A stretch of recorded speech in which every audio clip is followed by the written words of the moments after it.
안녕하세요. 책 읽어주는 예쁜 누나 문규리입니다. 정말 오랜만에 돌아왔는데요. 오늘부터 제가 읽을 두 번째 작품, 주제 마우르지 바스콘셀로스 작가의 대표작입니다. 바로 나의 라임 오렌지 나무라는 책이고요. 제가 읽을 책은 동력 출판사에서 한국어판으로 출간한 책입니다. 기존 책들이 놓쳤던 오역이나 빠진 부분들을 바로잡은 최초 완역판이라고 하네요. 낭독에 앞서서 먼저 이렇게 조건 없이 낭독을 허락해 주신 동력 출판사에 진심으로 감사드립니다. 저는 책 읽기 전에 작가 양력 보는 걸 좋아하는데요. 재밌는 내용도 사실 많이 담겨 있어요. 바스콘셀로스 작가도 어린 시절을 좀 불우하게 보냈다고 합니다. 그래서 권투 선수, 바나나 농장 인부, 야간업소 웨이터 등 다양한 직업을 전전하면서 불우한 어린 시절을 지냈다고 하는데요. 정말 쉽지 않은 직업들이네요. 권투 선수, 웨이터, 이렇게 열심히 살면서 이렇게 작가가 되기 위한 밑거름을 쌓으신 것 같아요. 작가로서 첫발 내디딘 건 40년대고요. 42년에 이렇게 데뷔를 해서 이 작품은 1968년에 나온 작품입니다. 68년에 나왔는데 이렇게 지금도 사랑받고 또 저도 이렇게 두 번째 작품으로 선택한 작품이에요. 이 작품을 발표하고 나서 브라질 역사상 최고의 판매 부수로 올렸다고 해요. 진짜 대단한 기록이죠. 그만큼 많은 사람들의 사랑을 받았고 여전히 읽히고 있는 나의 라임 오렌지 나무, 앞으로 읽어볼 책입니다. 나의 라임 오렌지 나무는 너무 일찍 슬픔을 알게 된 5살 꼬마 제제의 이야기예요. 꼬마 제제의 시선으로 바라보는 세상도 나오는데 제가 최대한 왜곡 없이 여러분께 이 제제의 맑고 순수하고 이 슬픈 영혼을 느끼실 수 있도록 전달해 드리고 싶어요.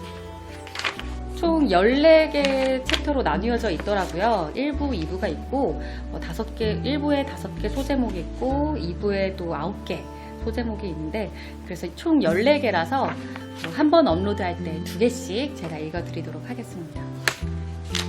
가장 먼저 철드는 아이라는 소제목이고요. 여기서 이제 읽어볼게요. 우리는 손을 잡고 천천히 걷고 있었다. 또또까 형은 나를 데리고 다니며 이런저런 것들을 가르쳐 주었다. 나는 그러는 형이 있어 좋았다. 나는 모든 것을 집 밖에서 배웠다. 집에서는 나 혼자 눈치껏 행동해야 했기 때문에 실수하기 일쑤였고, 그 때문에 걸핏하면 매를 맞았다. 얼마 전까지만 해도 나를 때리는 사람은 없었다. 하지만 내가 사고 뭉치라는 것을 알아챘는지 누구나 나를 볼 때마다 망난이라느니, 나쁜 놈이라느니, 억센털 러시아 고양이 같은 놈이라느니 하며 욕을 해댔다. 이런 것들은 이제 생각도 하기 싫다. 거리에 있지만 않았어도 노래를 불렀을 것이다. 노래를 부른다는 것은 참 아름다운 일이다. 또또까 형은 노래 부르는 것 말고도 휘파람을 불 줄 알았다. 나는 애써 형을 흉내내어 봤지만 아무리 해도 소리가 나지 않았다. 형은 내가 아직 입술을 나팔 모양으로 만들 줄 몰라서 그런 거라며 나를 위로해 주었다. 소리를 내어 노래를 부를 수 없었기 때문에 속으로 노래를 불렀다. 처음에는 조금 이상했지만 하면 할수록 재미가 있었다. 어릴 적 엄마가 부르던 노래가 생각났다. 엄마는 햇빛을 가리기 위해 머리에 수건을 쓰고 세탁대에서 빨래를 했다. 허리에 앞치마를 두르고 오랫동안 손을 물에 담가 비누 거품을 많이 낸 다음 옷에 물기를 짜 줄에 널었다. 그리고는 집게로 고정시켰다. 무슨 옷이나 그렇게 차례대로 빨았다. 집안 형편이 어려워 파울야베르 박사댁에 빨래를 맡아 했던 것이다. 엄마는 키가 크고 날씬한 미인이었다. 피부는 거무스름했고 검은 생머리는 풀어서 늘어뜨리면 허리까지 내려왔다. 무엇보다 엄마는 노래하는 모습이 가장 아름다웠다. 나는 엄마 곁에서 엄마가 부르던 이 노래를 배웠다. 사공이여 사공이여 야속한 뱃사공이여 당신 때문에 나는 죽을 것만 같다오. 파도가 밀려와 백사장을 뒹굴다 밀려가면 내 사랑 뱃사공도 저 멀리 떠나간다네. 뱃사공의 사랑은 1시간도 못 가고 배가 닻을 올리면 뱃사공도 떠나간다네. 파도가 밀려와. 지금도 이 노래를 들으면 나는 알 수 없는 슬픔에 잠긴다. 똑똑한 형이 잡아당기는 바람에 나는 정신을 차렸다. 무슨 생각을 그렇게 해, 제재? 아무것도 아니야. 그냥 노래하고 있었어. 노래? 내 귀가 먹었나? 형은 속으로 노래하는 법을 모르나 보지. 난 아무 말도 하지 않았다. 모른다면 가르쳐주지 말아야지. 우리는 히우와 상파울루를 잇는 고속도로변에 닿았다. 그 위로 트럭, 자동차, 집마차, 자전거가 오가고 있었다. 잘 봐, 제재. 이걸 명심해. 우선 이쪽을 잘 보고 그 다음엔 저쪽을 잘 봐. 자, 건너자. 우리는 고속도로를 뛰어 건넜다. 무서웠지? 사실은 무서웠지만 나는 머리를 저었다. 한 번만 더 같이 해보자. 그 다음엔 너가 제대로 배웠나 보겠어. 우리는 다시 건너왔다. 이제 너 혼자 해봐. 너도 이제 다 컸으니까 겁낼 거 없어. 가슴이 두근거렸다. 자, 지금이야. 건너. 나는 단숨에 길을 건넜다. 조금 기다리자 형이 건너오라는 신호를 보냈다. 처음 치고는 아주 잘했어. 그런데 한 가지 빼먹은 게 있어. 차가 오나 안 오나 양쪽을 잘 살폈어야지. 내가 만날 여기서 신호를 줄 순 없잖아. 돌아올 때 다시 연습하자. 지금은 너한테 보여줄 게 있으니까. 형이 내 손을 잡았고 우리는 다시 천천히 걸었다. 얼마 전 들은 이야기가 내 머릿속에서 떠나지 않았다. 똑똑하 형. 왜? 철든다는 게 그렇게 대단한 거야? 무슨 뚱딴지 같은 소리야. 에드문드 아저씨가 그러는데 난 조숙해서 곧 철이 들 거래. 그런데 하나도 달라진 기분이 안 들거든. 에드문드 아저씨는 바보야. 너한테 쓸데없는 말이나 하고. 아저씨는 바보 아니야. 만물 박사야. 나도 크면 만물 박사도 되고 시인도 될 거야. 그래서 나비 넥타이를 메고 다닐래. 나비 넥타이를 메고 사진도 찍을 거고. 왜 하필 나비 넥타이를 메냐? 시인은 나비 넥타이를 메야 돼. 에드문드 아저씨가 잡지에 난 시인들 사진을 보여줬는데 모두 나비 넥타이를 메고 있었어. 제재, 아저씨가 하는 말 전부 믿진 마.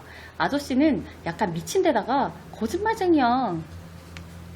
그러면 아저씨가 갈보의 자식이야?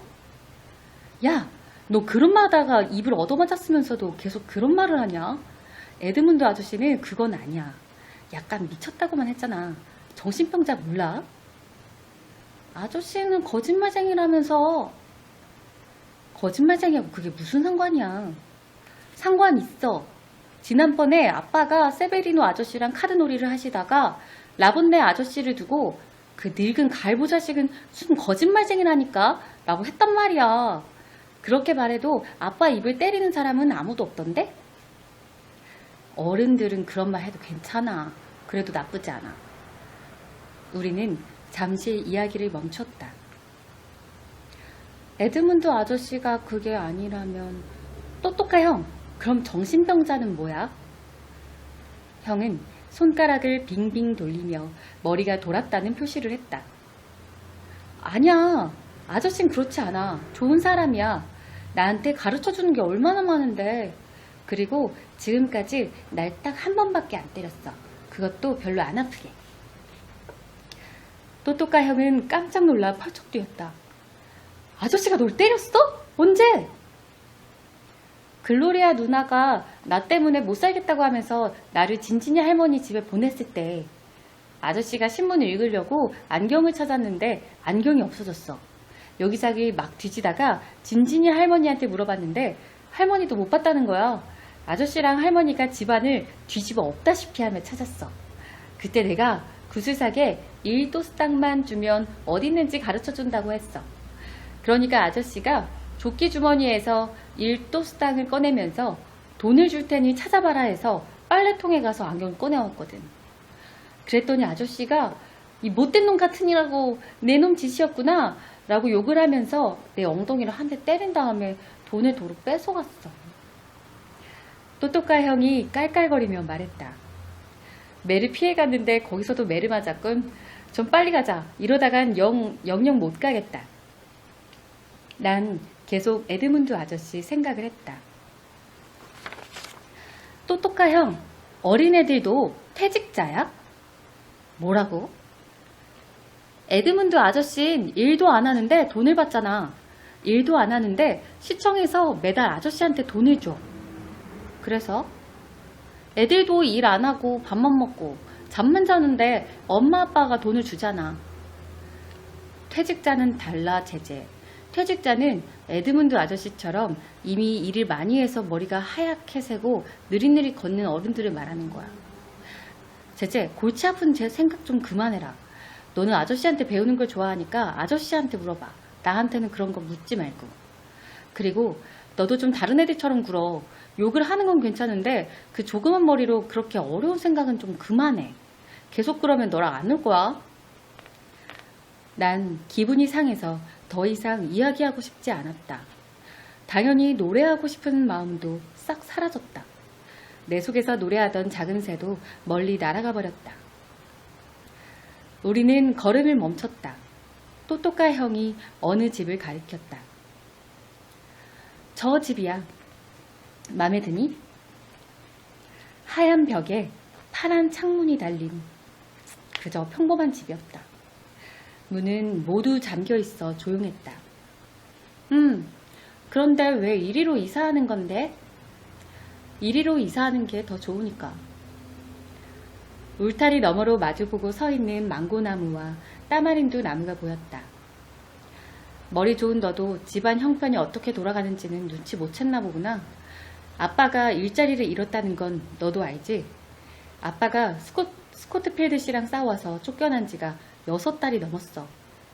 랄라 누나가 공장에 나가고 있는 건 알아? 엄마가 시내에 있는 영국인 방직 공장에서 일하는 건 모르지, 바보야? 모두들 이사 올 집에 내일 새돈을 모으려고 그러는 거야. 지금 집은 새가 8달치나 밀려있어. 넌 너무 어려서 이런 슬픈 일들은 잘 모를 거야. 나도 집안에 조금이나마 보탬이 되려고 성당에서 복사일을 하게 될 것 같아. 서로 한참 동안 아무 말이 없었다. 또또까 형, 까만 표범이랑 사자 2마리도 이리 데려올 거지? 당연하지. 닭장 뜯어오는 일을 할 사람이 머슴 같은 나 말고 누가 있겠냐. 그리고는 안쓰러운 눈으로 나를 쳐다보았다.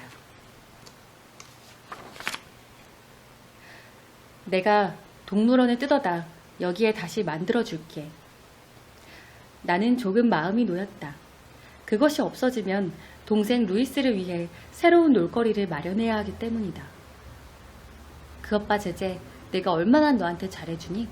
그러니까 너도 이젠 어떻게 그것을 해냈는지 얘기해봐. 나도 몰라. 정말이야. 거짓말하지 마. 누구한테 배웠지? 진짜 배운 적 없어. 아무도 가르쳐주지 않았단 말이야. 만약에 가르쳐준 사람이 있다면 아마 잔디라 누나 말대로 내가 자는 동안에 내 대부인 악마가 가르쳐줬을 거야. 또또까 형은 믿지 못하는 것 같았다. 처음엔 자백을 받아내려고 내 머리에 알밤을 먹이기까지 했다. 그래도 난 알 수 없었다. 혼자서 그런 걸 배우는 사람은 없어. 그러나 식구들 중에도 누군가가 나를 가르치는 것을 본 사람이 아무도 없었기 때문에 모두들 아무 말 하지 못했다. 그건 정말 수수께끼 같은 일이었다. 일주일 전쯤이었다. 온 집안 식구들이 깜짝 놀란 일이 있었다. 그 일은 진지냐 할머니 집에서 시작됐다. 나는 신문을 읽고 있는 에드문드 아저씨 옆에 앉아 있었다. 아저씨! 무슨 일이냐? 아저씨는 노인들이 그러는 것처럼 안경을 코끝에 걸쳐놓고서 나를 바라보았다. 아저씨는 읽는 걸 언제 배웠어요? 아마 6살이나 7살쯤이었을 거다. 5살짜리도 배울 수 있나요? 하려면 왜 못하겠냐마는 아무도 그러고 싶어 하지 않지. 너무 어리니까 말이다. 아저씨는 어떻게 배웠는데요? 누구나 그러는 것처럼 글자 카드로 배웠다. 기억 더하기 아는 가 하는 식으로. 모두가 다 그렇게 배워야 하나요? 내가 알기로는 그렇다. 진짜 모든 사람이요? 아저씨는 의심스러운 눈빛으로 나를 쳐다보았다. 이것 봐라 제재. 누구든지 다 그렇게 해야 돼. 이제 신문 좀 보자. 뒤뜰에 가서 구아버 나무에 열매가 열렸는지나 보러 가거라. 그러고는 안경을 다시 올리고 신문으로 눈을 돌렸다. 그러나 난 꼼짝도 하지 않았다. 실망이네. 내 한숨 소리가 컸는지 아저씨는 다시 안경을 코끝에 내려놓았다. 그래도 어쩔 수 없다. 아저씨한테 할 말이 있어서 집에서 여기까지 한참 동안 걸어왔단 말이에요. 그럼 어서 말해봐라. 싫어요. 그냥은 안 할 거예요. 아저씨 연금 받는 날부터 가르쳐 주세요. 내일 모레다. 아저씨는 미소를 지으며 나를 들여다보았다. 모레가 무슨 요일인데요? 금요일. 그럼 금요일에 시내에서 달빛 하나만 사다 주실래요? 잠깐만 제재, 달빛이 뭐냐? 영화에 나오는 하얀 말이요. 말 주인은 프레드 톰슨이고요. 길들인 말이에요. 나무바퀴가 달린 장난감 망아지 말이냐? 아니요. 나무로 된 말머리에 막대기와 곱비리 단 망아지요. 그걸 다리 사이에 끼고 달릴 수 있어요. 나중에 영화에 나오려면 미리 연습해야 되거든요. 아저씨는 계속 웃고 있었다. 알겠다. 그걸 사다 주면 넌 뭘 해줄래? 좋은 걸 해드릴게요. 뽀뽀 말이냐? 저는 뽀뽀 별로 안 좋아해요. 그러면 껴안아 줄 테냐? 문득 에드문드 아저씨가 너무 안 됐다는 생각이 들었다. 내 마음속의 작은 새가 내게 뭔가를 일러주었다. 그것은 사람들이 아저씨에 대해 하던 말들이었다. 아저씨는 아내와 5 자녀들과 헤어져 혼자 살고 있었다. 홀로 사는 데다가 걸음도 아주 느렸다. 아저씨가 천천히 걷는 게 혹시 자식들에 대한 그리움 때문은 아닐까? 아저씨의 자녀들은 아저씨를 만나러 온 적이 한 번도 없었다. 나는 탁자를 돌아가 아저씨의 목을 꼭 껴안았다. 아저씨의 희고 부드러운 머리카락이 내 이마를 스쳤다. 망아지를 사준다고 하셔서 이러는 건 아니에요. 다른 걸 해볼게요. 읽는 건 말이에요. 제재, 너가 글을 읽을 줄 안다고? 그게 무슨 소리냐? 누가 가르쳐 주었니? 아무도 가르쳐 준 적 없어요. 거짓말하지 마라. 나는 아저씨 품을 벗어나 문 앞에 서서 말했다. 제가 글 읽는 것을 보시려면 금요일에 망아지를 사갖고 오세요. 며칠 후 저녁 때였다. 잔디라 누나가 호롱불을 밝혔다. 전기세를 내지 못해 전기회사인 라이트에서 전기를 끊었기 때문이다. 나는 종이에 그려진 별을 보려고 까치발을 했다. 별 그림 아래에는 집안을 돌봐달라고 비는 기도문이 붙어 있었다. 누나, 저것 좀 읽게 나 좀 올려줘. 장난치지 마, 제재. 누나 지금 바쁘거든. 그러니까 날 좀 올려줘봐. 내가 읽는지 못 읽는지 보면 되잖아. 좋아, 제재. 넌 장난이면 혼날 줄 알아. 누나는 나를 안아 문 뒤로 바짝 붙여주었다. 빨리 읽어봐. 어디 한번 보자. 나는 가정의 안녕과 축복을 기원하고 악령을 쫓아달라고 하늘에 비는 기도문을 읽었다. 잔디라 누나는 나를 바닥에 내려놓았다. 누나는 벌어진 입을 다무지 못했다. 제재, 너 그거 외운 거지? 지금 날 놀리는 거지? 누나, 난 뭐든지 읽을 수 있어. 배우지 않고 읽는 사람은 없어. 에드문드 아저씨가 가르쳐 주셨니? 아니면 진지니아 할머니시니? 아무도 가르쳐 주지 않았어. 누나가 신문을 가져왔고 나는 그것마저 읽었다. 단 한자도 틀리지 않고서 말이다. 그러자 누나는 괴성을 지르며 글로리아 누나를 불렀다. 글로리아 누나는 흥분해서 알라이데를 부르러 갔다. 그 바람에 눈 깜짝할 사이에 이웃 사람들이 구경하러 몰려들었다. 또또까 형이 지금 알고 싶어하는 것도 바로 이것이었다. 아저씨가 글을 가르쳐주면서 너가 제대로 배우면 망아지를 사주겠다고 하셨지? 아니야, 아니라니까. 아저씨한테 물어본다. 물어봐. 나도 정말 어떻게 배웠는지 모르겠어, 형. 알면 정말 형한테 얘기했을 거야. 됐어. 이제 가자. 너 두고 봐. 나한테 뭘 해달라고 하기만 해봐라. 형은 화가 났는지 내 손을 확 잡아당겼다. 그리고 고소하다는 듯 이렇게 말했다. 잘됐다, 이 바보. 그렇게 빨리 글을 배웠으니까 2월부터는 아마 학교에 가야 될걸? 이것은 잔다라 누나의 생각이었다. 그렇게 되면 오전이나마 집안이 잠잠해질 것이고 나도 조금 얌전해지지 않을까 하는 바람에서 나온 생각이었다. 히우 상파울루 고속도로에 가서 한 번 더 연습하자. 학교에 갈 때마다 내가 길을 같이 건너줄 것 같아? 내가 너 종도 아니고. 넌 잘났으니까 이것도 빨리 배워봐. 옛다 망아지. 어디 한번 보자꾸나. 아저씨는 신문을 펼치고 약 광고의 한 부분을 가리켰다. 이 상품은 모든 약국과 동종의 상품을 취급하는 가게에서 살 수 있습니다. 에드문드 아저씨는 뒤뜰에 있던 진지니아 할머니를 불렀다. 어머니, 얘가 약국이란 말까지 정확히 읽네요. 두 분은 내게 다른 읽을 거리를 들이밀었고 나는 모두 읽어냈다. 그러자 할머니는 세상이 뒤바뀔 일이라고 중얼거렸다. 난 망아지를 얻었고 다시 한번 에드문드 아저씨를 껴안아 주었다.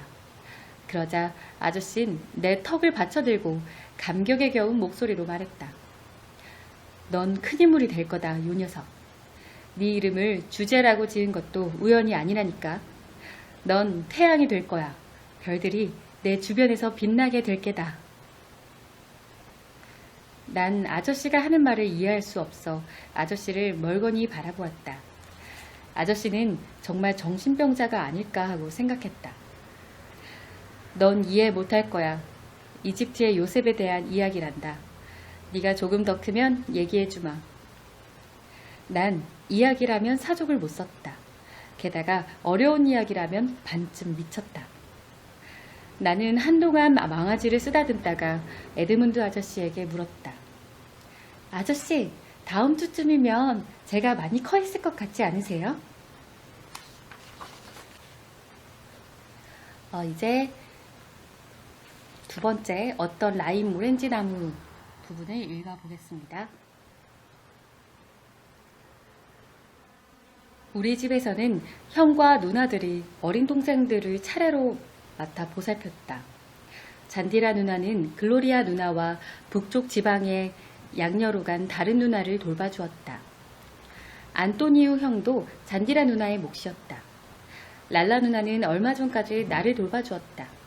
누나는 나를 꽤 귀여워했다. 하지만 이제는 영화배우처럼 나팔바지에 짧은 윗도리를 빼입은 남자친구에게 푹 빠져 내게 시큰둥해졌다. 우리가 일요일에 역으로 푸팅을 하러 갈 때면 그는 내게 맛있는 사탕을 사주곤 했다. 그것은 식구들에게 미주알 고주알 일러바치지 말라고 주는 입막음 용이었다.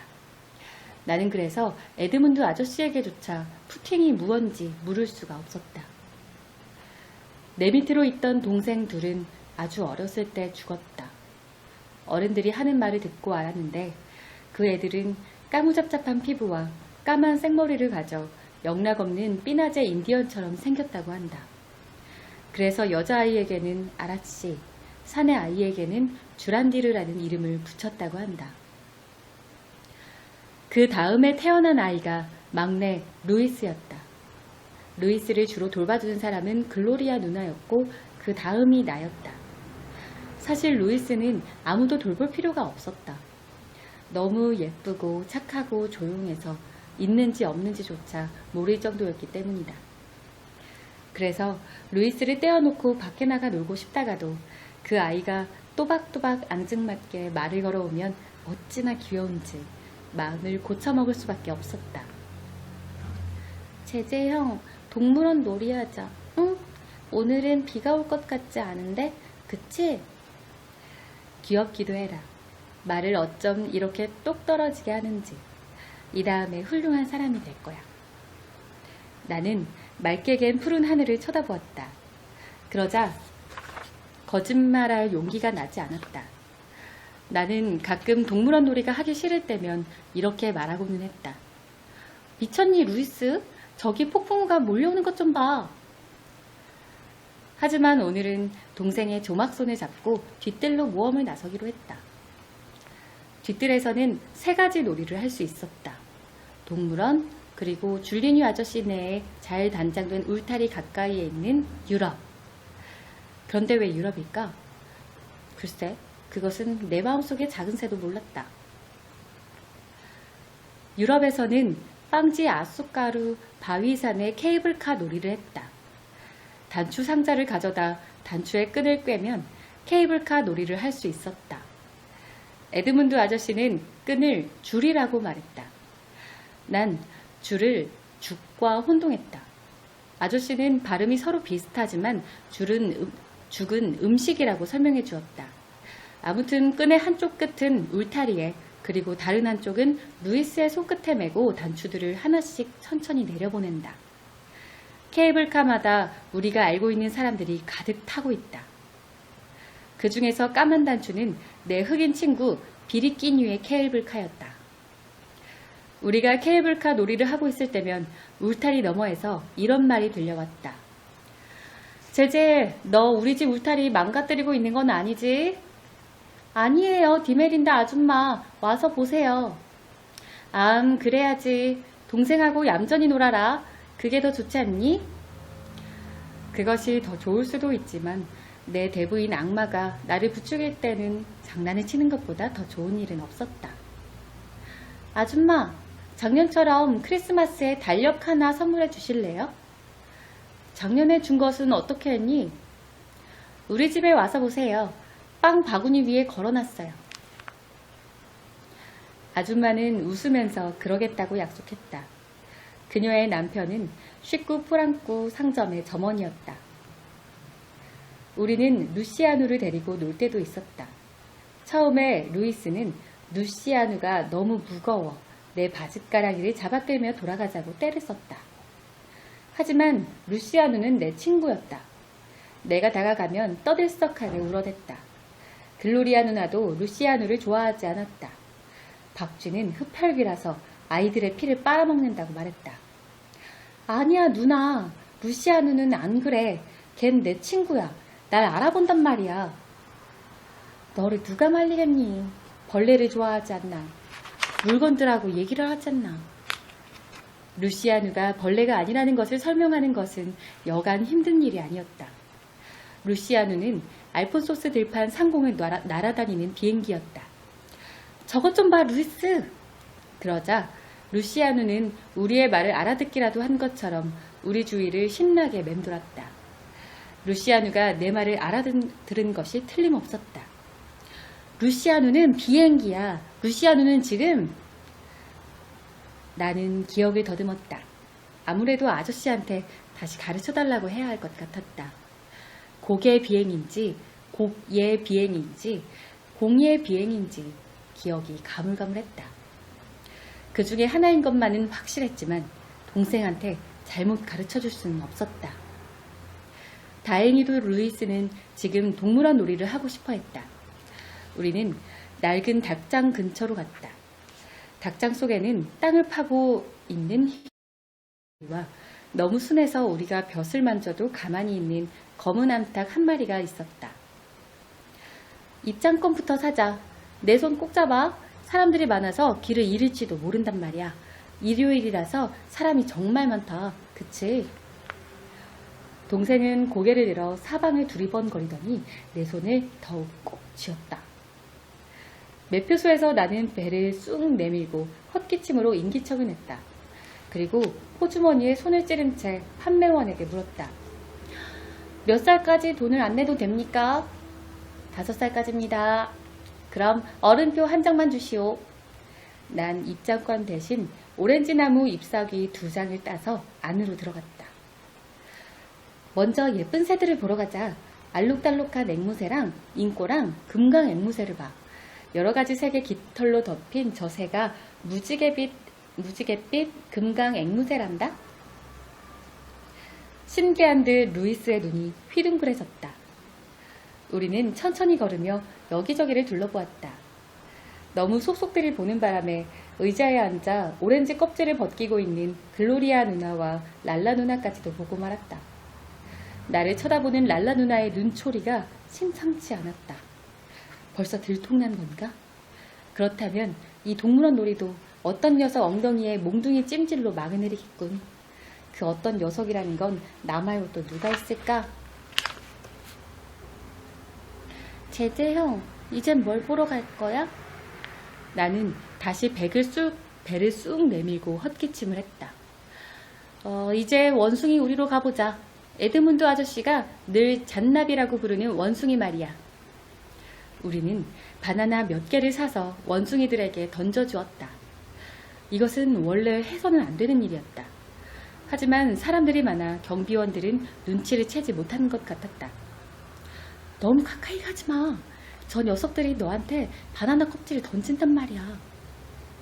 나 빨리 사자 보고 싶어. 그럼 그리로 가자. 난 오렌지를 까먹고 있는 2마리 암 원숭이들이 있는 곳을 훔쳐보았다. 사자 우리에서 누나들의 얘기를 엿들 수 있었다. 다 왔어. 나는 누런 아프리카 암사자 2마리를 가리켰다. 그때 동생이 검은 표범의 머리를 쓰다듬으려 했다. 무슨 짓이야 꼬맹아. 그 검은 표범은 이 동물원에서 가장 사나운 놈이야. 그 녀석은 서커스단에서 조련사의 팔을 18개나 뜯어먹어서 여기로 보내진 거란 말이야. 루이스는 겁먹은 얼굴로 재빨리 팔을 걷어들였다. 저게 서커스단에서 왔다고? 그래. 무슨 서커스단인데 형? 전엔 그런 얘기 한 적 없잖아. 나는 생각하고 또 생각했다. 내가 아는 사람 중에 서커스단 이름으로 써먹을 수 있는 게 뭐 없나? 아! 로젠베르그 서커스단에서 왔어. 그건 빵집 이름 아니야? 이젠 동생도 아는 것이 많아져서 거짓말하기가 점점 힘들었다. 이름만 같은 거야. 우리 이제 간식이나 먹자. 너무 많이 걸었어. 우리는 앉아서 먹는 신용을 했다. 그러는 동안 내 귀는 누나들이 하는 말에 쏠려 있었다. 우리가 저 애한테 배울 점도 있어, 랄라. 저렇게 의젓하게 동생하고 놀아주는 것 좀 봐. 그건 그래도 루이스는 쟤처럼 장난이 심하진 않아. 아무리 장난이라지만 너무 심하다니까. 맞아. 저 애의 피 속에는 악마의 피가 흐르는지도 몰라. 그런데 참 희한하지? 저렇게 사고를 치고 다녀도 저 애 욕하는 사람이 별로 없다니까. 집에선 허구한 날 슬리퍼로 매만 맞고 그래도 언젠가는 철들 날이 오겠지. 난 글로리아 누나에게 감사의 눈길을 보냈다. 누나는 항상 나를 구해주었다. 그리고 그럴 때마다 나는 더 이상 말썽을 피우지 않겠다고 누나에게 맹세했었다. 나중에 얘기하자. 지금은 안 되겠어. 쟤네들 너무 조용하지 않니? 누나는 이미 모두 알고 있는 것 같았다. 내가 개울 근처에 있는 셀리나 아줌마네 뒤뜰로 들어갔다는 사실을 말이다. 나는 빨랫줄에 매달려 바람에 흔들리는 그 많은 팔과 다리가 너무 신기했다. 그러자 악마가 그것들을 한 번에 떨어뜨릴 수 있다고 나를 부추겼다. 내가 생각해봐도 재미가 있을 것 같았다. 그래서 개울 근처에서 날카로운 유리 조각을 집어 오렌지나무 위로 올라가 힘껏 빨랫줄 끊었다. 빨랫줄이 끊길 때 하마터면 나도 함께 떨어질 뻔했다. 고함 소리가 들리고 사람들이 모여들었다. 아이고, 도와주세요. 빨랫줄이 끊어졌어요. 그러자 어디선가 더 크게 외치는 소리가 있었다. 파울론의 그 못된 아들놈이에요. 녀석이 유리 조각을 들고 오렌지 나무 위로 올라가는 걸 제가 봤어요. 제제 형. 응, 루이스. 형은 어떻게 동물원에 대해서 그렇게 많이 알아? 많이 가봤으니까. 거짓말이었다. 사실은 모두 에드문드 아저씨에게 들은 이야기다. 아저씨는 어느 날인가 나를 동물원에 데려가 주겠다고 약속했다. 하지만 정작 가더라도 아저씨의 그 느린 걸음으로는 아무것도 보지 못할 시간에 도착할 게 뻔했다. 또또카 형은 아버지와 한 번 동물원에 간 적이 있었다. 내 맘에 가장 드는 동물원은 빌라 이자벨 구역 드루몽 남작거리에 있는 거야. 드루몽 남작이 누군지 넌 모르지? 모르는 게 당연해. 그런 걸 알기엔 아직 어리니까. 남작이란 사람은 분명히 하느님의 친한 친구였을 거야. 하느님이 동물 도박과 동물원을 만드실 때 그분이 도와드렸을 거야. 너가 조금 더 크면. 누나들은 아직도 그곳에서 이야기를 나누고 있었다. 내가 조금 더 크면 뭐라고? 조그만 게 많이 도묻네. 네가 크면 동물하고 동물 번호도 가르쳐 주겠다고. 20가지만. 20에서 25 사이엔 암소, 황소, 곰, 사슴, 호랑이가 있다는 건 기억나는데 동물의 정확한 번호는 까먹었어. 내가 한번 알아볼게. 너에게 틀리게 가르쳐 주기는 싫으니까. 동생은 동물원 놀이에 실증이 난 모양이었다. 제제 형, 작은 오두막집 좀 불러줘. 여기 동물원에서? 이렇게 사람이 많은데? 아니야, 우리 벌써 동물원에서 돌아왔어. 노래가 엄청 길어. 너가 좋아하는 데만 부를게. 응? 그게 매미가 나오는 부분이었지? 아마? 나는 가슴을 쭉 탔다. 내가 태어난 곳을 아시나요? 작은 오두막집이랍니다. 과수원이 달려있는 아주 작은 오두막집이랍니다. 언덕 꼭대기에 있어 멀리 바다가 보인답니다. 난 몇 구절을 슬쩍 뛰어넘었다. 아름다운 야자나무 사이로 황급빛 해가 솟아내질 때면 매미들이 노래하지요. 처마 사이로 지평선이 보이고 정원에는 분수가 노래하고 분수가에선 꾀꼬리가 노래하지요. 노래를 끝냈다. 누나들은 여전히 그 자리에서 나를 기다리고 있었다. 내게 문득 생각이 떠올랐다. 노래를 부르면서 저녁까지 시간을 끌자는 생각이었다. 그러면 혹시 누나들이 포기할지도 몰랐다. 그러나 포기하는 일은 일어나지 않았다. 난 작은 오두막집을 끝까지 다 부르고 나서 그 노래를 한 번 더 불렀다. 그리고 너의 스쳐간 사랑도 부르고 라모나까지 불렀다. 라모나는 가사가 다른 두 가지를 모두 불렀다. 그래도 변화의 조짐은 없었다. 그러자 눈앞이 깜깜해졌다. 어차피 맞을 매라면 차라리 빨리 맞는 게 나을 것 같았다. 그래서 누나들이 있는 곳으로 갔다. 자, 랄라 누나, 때릴 테면 때려. 매를 맞으려고 누나 쪽으로 등을 돌렸다. 그리고 누나가 슬리퍼를 내리칠 때의 힘이 얼마나 센지 알고 있었기에 이를 꽉 물었다. 의견을 낸 사람은 엄마였다. 오늘은 모두 새집을 보러 가자. 또또까 형은 한쪽으로 나를 불러내더니 낮은 소리로 엄포를 놓았다. 우리가 벌써 새집에 갔다 왔다고 부르면 죽을 줄 알아? 그러나 난 꿈에도 그런 생각을 해본 적이 없었다. 우리 집 식구 한떼거리가 거리로 나섰다. 글로리아 누나는 내 손을 잡으며 단 1분도 놓지 말라고 엄명했다. 나는 남은 손으로 루이스의 손을 잡았다. 엄마, 이사는 언제 가나요? 엄마는 슬픈 목소리로 글로리아 누나에게 말했다. 크리스마스를 지내고 그 그 다음 날부터는 이삿짐을 싸기 시작해야 할 거다. 엄마는 피로에 지친 목소리로 말씀하셨다. 엄마가 몹시 불쌍해 보였다. 엄마는 태어나면서부터 일만 했다. 공장이 들어서던 6살 때부터 일을 했다. 사람들이 엄마를 작업대 위에 올려놓으면 엄마는 쇠붙이를 닫고 훔쳐야만 했다. 너무 어려서 혼자 내려올 수 없었기 때문에 그 위에서 소변을 보았다. 학교에 다녀본 적도 없고 읽는 법을 배운 적도 없었다. 이 이야기를 들었을 때 난 너무 마음이 아파서 내가 커서 시인이 되고 만물박사가 되면 꼭 내 시를 읽어드리겠다고 맹세했다. 상점의 진열대는 크리스마스 분위기를 한층 돋우고 있었다. 진열장 문마다 산타클로스가 그려져 있는 것 같았다. 게다가 상점들에는 혼잡한 크리스마스 당일을 피해 미리 카드를 사러 나온 사람들로 붐볐다. 난 이번 크리스마스에 하나님의 착한 아기 예수가 내 안에 태어났으면 하고 은근히 기대를 품고 있었다. 꼭 착한 예수가 내게 태어나기를. 아무튼 나도 철이 들면 좀 나아질 것 같기도 했다. 여기란다. 지금 사는 집보다 약간 작았지만 모두들 마음에 들어했다.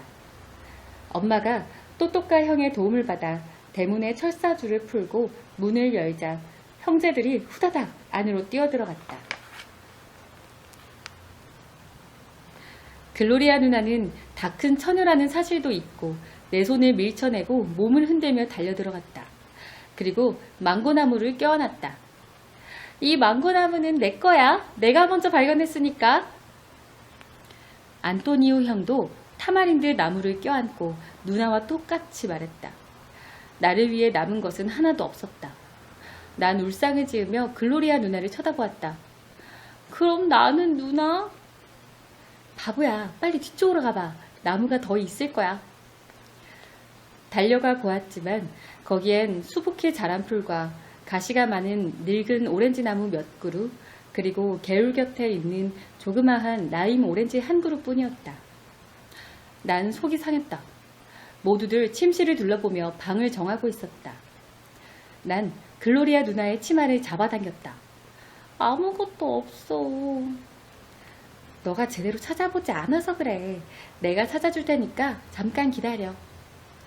잠시 후 누나가 내 쪽으로 와서 우리는 오렌지 나무들을 살펴보았다. 넌 저 나무는 별로야? 아주 멋진 오렌지 나무 아니니? 전혀 마음에 들지 않았다. 이것도 저것도 모두 시들하여 어느 것 하나 마음에 들지 않았다. 전부 가시만 잔뜩 나 있었다. 저렇게 못생긴 것들을 갖느니 차라리 저 라임 오렌지가 낫겠어. 어디 있는데? 우리는 라임 오렌지 나무 쪽으로 갔다. 어머나, 참 예쁜 라임 오렌지 나무네. 가시도 하나 없어. 멀리서 봐도 라임 오렌지 나무란 걸 금방 알겠다. 내가 너만 했으면 딴 나무는 바라보지도 않겠다 얘. 그래도 난 커다란 나무가 좋단 말이야. 잘 생각해봐 제제. 이 나무는 아직 어리지만 자라면 아주 멋진 오렌지 나무가 될 거야. 그리고 너랑 함께 커가는 거야. 그럼 너희들은 형제처럼 사이좋게 지낼 수 있잖아. 나무까지 좀 봐. 그래, 이 나무밖에 없는 건 사실이야. 하지만 너가 탈 수 있도록 만든 망아지 같지 않니? 나는 내가 세상에서 가장 재수없는 아이라고 생각했다. 천사들이 그려진 스코틀랜드 술병이 생각났다. 그때도 랄라 누나는 천사 하나를 골라 이게 나야 라고 말했다. 글로리아 누나도 다른 천사 하나를 골랐고 또또까 형도 다른 하나를 골랐다. 그리고 나에게 남은 것은 뒷줄에 날개도 없이 얼굴만 그려진 천사뿐이었다. 완전한 천사라고는 할 수 없는 네 번째 스코틀랜드 천사였다. 왜 나는 늘 꼴찌여야만 하지? 내가 크면 두고 보라고. 아마존 정글을 다 살 거야. 그럼 하늘을 꿰뚫는 나무들은 모두 내 것이 되겠지. 천사가 많이 그려진 술병으로 꽉 차 있는 가게도 살 거야. 날개 한쪽도 주지 않을 거야. 나는 화가 나서 땅바닥에 주저앉았다. 그리고 라임오렌지 나무에 기대어 마음을 가라앉혔다. 글로리아 누나는 웃으며 돌아갔다. 제제, 그런 화는 금세 풀릴 거야. 내 말이 맞는지 아닌지 두고 봐. 나뭇가지로 땅을 훑었다. 씩씩거림도 잦아들었다. 그때 내 마음속 어딘가에서 어떤 소리가 들려왔다. 난 네 누나의 말이 맞다고 생각해. 언제나 자기들 말만 맞다고 그래. 내 말만 틀리대. 그렇지 않아. 너가 날 자세히 보면 알 수 있을 거야. 나는 깜짝 놀라 벌떡 일어나서 어린 나무를 자세히 살펴보았다. 지금까지 내가 사물들과 이야기할 수 있었던 것은 내 마음속에 작은 새가 말을 해주기 때문이라고 생각했는데 신기한 일이었다. 정말 네가 말을 하는 거니? 내가 하는 말을 지금 듣고 있잖아? 나무는 그렇게 말하고 나지막이 웃었다. 난 하마터면 비명을 지르며 뒤뜰을 뛰쳐나갈 뻔했다. 그러나 호기심이 나를 묶어놓았다. 어디로 말하는 거니? 나무는 몸 전체로 얘기해.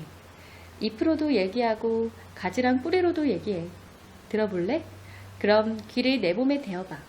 내 심장이 뛰는 소리가 들릴 거야. 난 조금 망설였으나 나무의 크기를 생각하니 두려움이 사라졌다. 귀를 대자 틱틱 하는 소리가 아련히 들렸다. 들었어? 딱 하나만 말해줄래? 다른 사람도 네가 얘기한다는 걸 알아? 아니, 오직 너만. 정말? 맹세할 수 있어. 어떤 요정이 말해주었어. 너처럼 작은 꼬마와 친구가 되면 말도 하게 되고 아주 행복해질 거라고 말이야. 그럼 기다려줄 수 있겠어? 뭘? 내가 이사 올 때까지 말이야. 아직 일주일도 더 남았어. 그때 가면 네가 말하는 걸 잊어버리지 않을까? 절대로 잊지 않아. 다시 말하지만 너만을 위해서야. 내가 얼마나 부드러운지 시험해 볼래? 어떻게? 내 가지에 올라타봐. 나는 그렇게 했다. 이제 약간 흔들어봐. 그리고 눈을 감아봐. 역시 나무가 시키는 대로 했다. 어때? 이제껏 나보다 더 좋은 망아지를 타본 적 있어? 없어. 너무 좋아. 내 망아지 달빛을 동생에게 줘도 되겠어. 너도 그 애 좋아하게 될 거야. 알겠니? 나는 흡족한 기분이 되어 내 라임오렌지 나무에서 내려왔다. 있잖아. 내가 약속할게. 이사 오기 전이라도 될 수 있는 대로 자주 와서 너랑 놀게. 이젠 가봐야 해.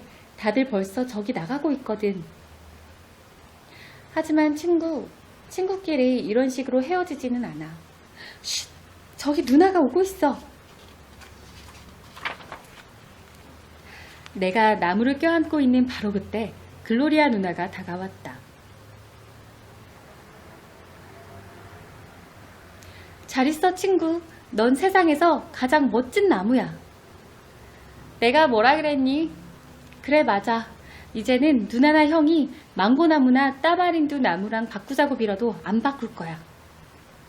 누나는 다정스레 내 머리를 쓰다듬었다. 아이고, 이 귀여운 녀석. 우리는 손을 잡고 걸어 나왔다. 누나는 누나 망고나무가 얼간이라고 생각하지 않아? 아직은 잘 모르겠어. 약간 그런 것 같기도 해. 또또까 형 나무는? 그래, 그건 별로 쓸모없어. 그런데 왜? 얘기해도 좋을지 모르겠어. 하지만 누나한테만은 언젠가 이 기적 같은 일을 얘기해 줄게. 고도이야. 다 읽었네요. 두 번째 것까지 읽었고요. 마지막에 제제가 글로리아 누나한테 이 기적 같은 일을 얘기해 줄게 하면서 고도이야 라고 하잖아요. 이 고도이야는 글로리아의 애칭이래요. 글로리아 누나를 애칭으로 고도이야 라고 하는 거예요. 그리고 읽을 때 말하진 못했는데 또또까의 본래 이름이 안토니우라고 하네요. 그래서 제가 가끔씩 이렇게 안토니우 형 이렇게 이야기를 하면 아 또또까 형이구나. 제제의 또또까 형이다 생각하시면 될 것 같아요. 나의 라임 오렌지 나무. 제제가 그 나무를 만나는 것까지 읽게 됐네요. 다음 시간에 또 이어서 읽어드리도록 하겠습니다. 들어주셔서 감사해요. 안녕.